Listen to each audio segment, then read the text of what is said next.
नन्हे बच्चों से यह बाल संवाद उन लोगों के लिए जो देश पर लंबी चौड़ी बातें किया करते हैं और उन राजनीति शास्त्रियों और समाज शास्त्रियों, साथ में उन मीडिया कर्मियों के लिए भी है जो अपने कंफर्ट जोन से निकले बिना देश और समाज को परिभाषित करने में लगे हैं। आज जब बच्चों से पूछा देश क्या है, देश मतलब, थोड़ी देर वही सन्नाटा था जो कल युवाओं से यह प्रश्न करने के बाद था। वे प्रश्न समझ नहीं पा रहे थे, ऐसा नहीं था, मगर यह एक अप्रत्याशित प्रश्न था जिसकी उम्मीद किसी ने नहीं की थी।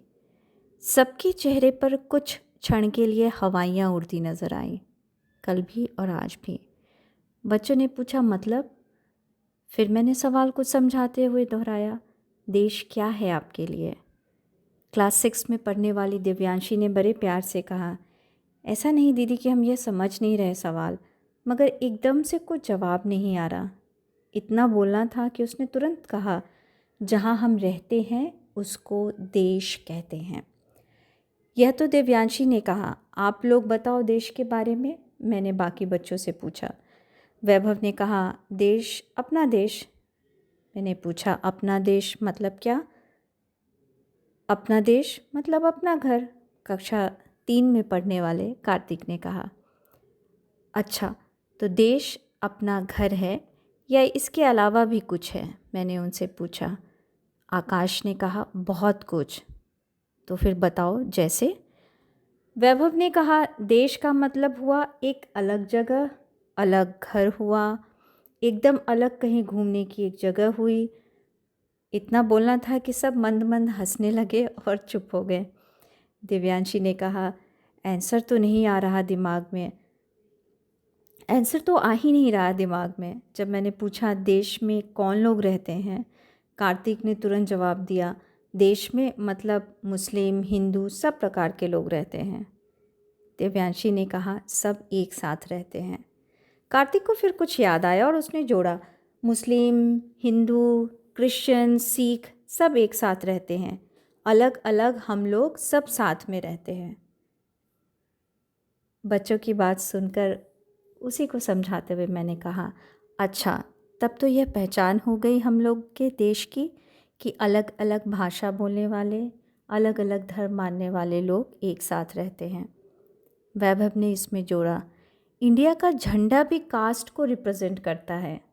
वैभव के इतना कहते ही हम सब सोच में डूब गए कि झंडा कास्ट को कैसे रिप्रेजेंट करता है।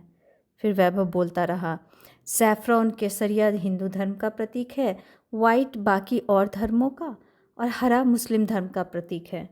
उसमें कार्तिक और आकाश ने फट से जोड़ा, जैसे ब्लू रंग सिख को रिप्रेजेंट करता है। मैंने बच्चों की बातों को सुना, बहुत ध्यान से सुना, और इस बीच आकाश ने कुछ ऐसा कहा जिसका जिक्र मैं अभी नहीं करना चाहती।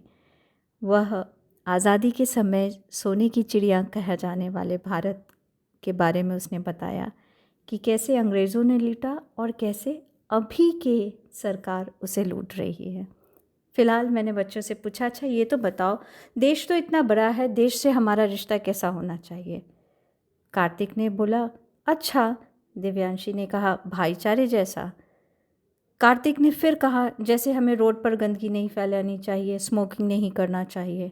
आकाश ने उसमें जोड़ा, स्मगलिंग नहीं करनी चाहिए। दिव्यांशी ने फिर जोड़ा, ड्रिंकिंग नहीं करनी चाहिए।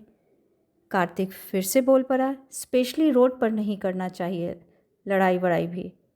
मैंने झट से पूछा, तो क्या घर के अंदर स्मोकिंग, ड्रिंकिंग और लड़ाई करनी चाहिए? सबने एक साथ कहा, नहीं। कार्तिक को बात बहुत कुछ बताने की जल्दी होती है।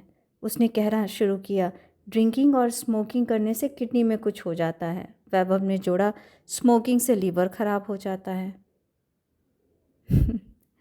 इसी तरह से हमारी बात आगे बढ़ी। मैंने बच्चों से पूछा, दिव्यांशी दीदी ने कहा कि हम जहाँ रहते हैं उसे देश कहते हैं, तो देश भी एक तरह से घर हुआ, तो घर में हम लोग कैसे रहते हैं, देश में हमें कैसा रहना चाहिए? सबने कहा, मिलजुल कर रहना चाहिए। आकाश ने कहना शुरू किया, अंग्रेज़ आया और हम सब लोगों को अलग अलग कर दिया, पाकिस्तान को अलग कर दिया, हिंदुस्तान को अलग कर दिया। कार्तिक को फिर अपनी बात जल्दी जल्दी कहने की उत्सुकता थी। आकाश को बीच में टोकते हुए उसने कहना शुरू किया, दीदी दीदी, हम लोग के क्लास में एक मोहम्मद आरिफ है। एक बार आरिफ हमारे दूसरे क्लासमेट अनिकेत, जो कि हिंदू हैं, उनके साथ लंच करने गया तो अनिकेत ने कहना शुरू किया, चलो भागो भागो यहाँ से, ये तो मुस्लिम है, हम लोगों के साथ लंच नहीं करेगा। दोनों में भेदभाव है दीदी? मैंने सहसा ही पूछा, क्या आप लोग भी भेदभाव करते हो? दिव्यांशी ने कहा, मेरे ज़्यादातर फ्रेंड्स मुस्लिम हैं। कार्तिक फिर बोल पड़ा, हम लोगों के तो आधे से ज़्यादा दोस्त मुस्लिम हैं। कार्तिक, वैभव और आकाश, जो तीनों एक ही स्कूल में एक ही क्लास में हैं, बताने लगे, पूरी क्लास हम लोग साथ ही लंच करते हैं, सब मिलकर शेयर करके खाते हैं। हमारे क्लास में एक मुस्लिम लड़की भी है, वह हम सब की दोस्त है, हम सब के साथ ही रहती है। यह अनिकेत बहुत बदमाश है, वही तंग करता है। हिंदू मुस्लिम में भेदभाव नहीं होना चाहिए। जब मैंने पूछा कितने दोस्त हैं स्कूल में, तो तीनों ने साथ ही कहा, पूरा क्लास ही दोस्त है।